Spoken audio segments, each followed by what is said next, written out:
Imagine standing on the flight deck of a floating city, a 100,000-ton fortress of American power, when the radar suddenly screams a warning that should not exist.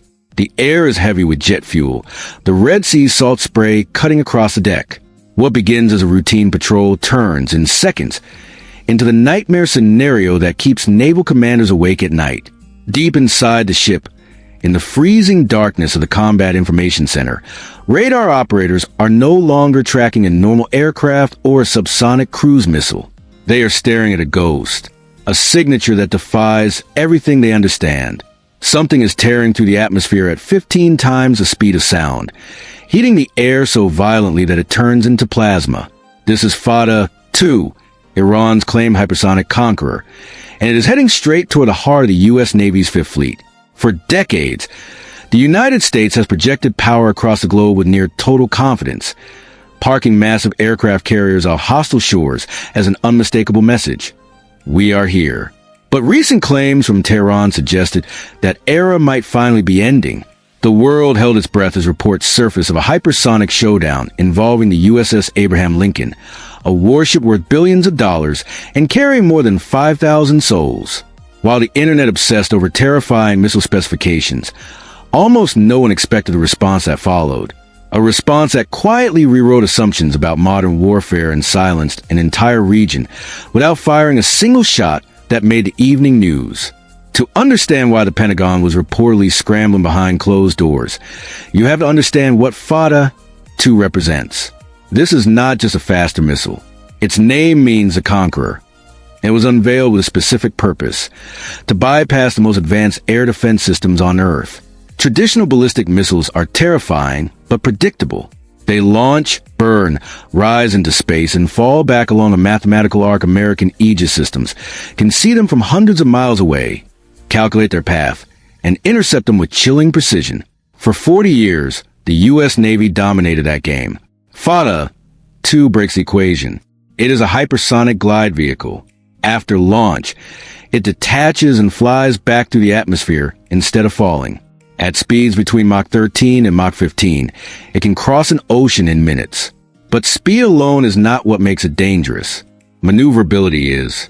Unlike a ballistic warhead locked to a fixed path, Fattah 2 can weave, dive, and pull violent turns while traveling at hypersonic velocity. Radar predictions collapse. Computers lose firing solutions. Military planners call this moment the defense gap, the terrifying window where a target knows it is under attack but cannot respond. On the receiving end of this threat is the USS Abraham Lincoln. To the untrained eye, it is just a massive ship in open water. In reality, it is the most complex machine ever built. 20 stories tall, powered by nuclear reactors, able to sail for decades without refueling, carrying an air wing stronger than the air forces of most nations. It is sovereign American territory at sea, but its greatest strength is also its greatest vulnerability.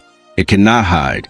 Iranian military doctrine has long focused on asymmetric warfare. They know they cannot fight a carrier head-to-head. Instead, they seek to kill it from a distance. You do not need to sink a carrier to win. You only need to cripple the flight deck. No runway means no aircraft.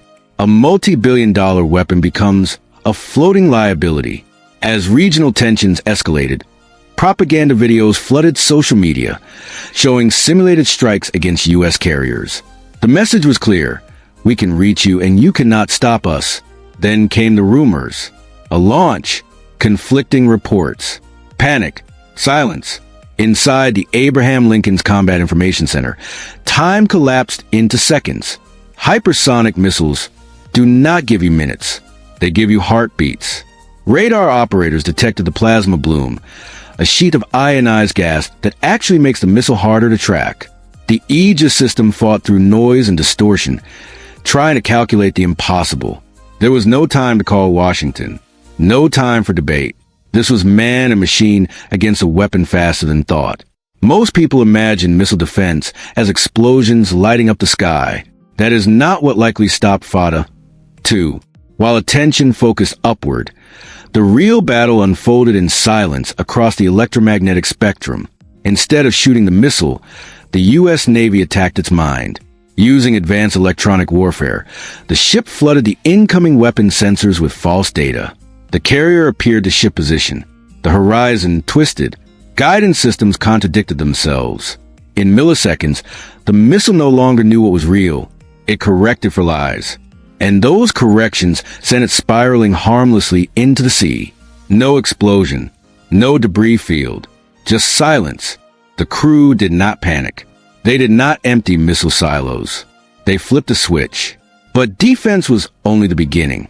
Within minutes, the Lincoln's posture changed. Super Hornets and stealth F-35s launched from the deck. Not to bomb, but to send a message. They painted radars, mapped defenses, and exposed command networks. The meaning was unmistakable. We saw you, we stopped you, and now we know exactly where you are.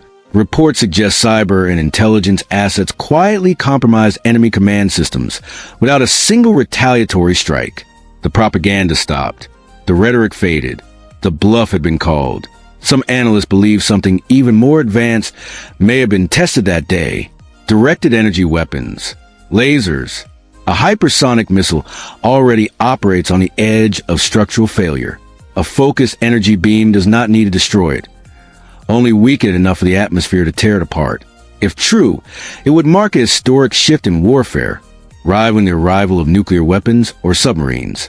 From Beijing to Moscow, military planners took notes.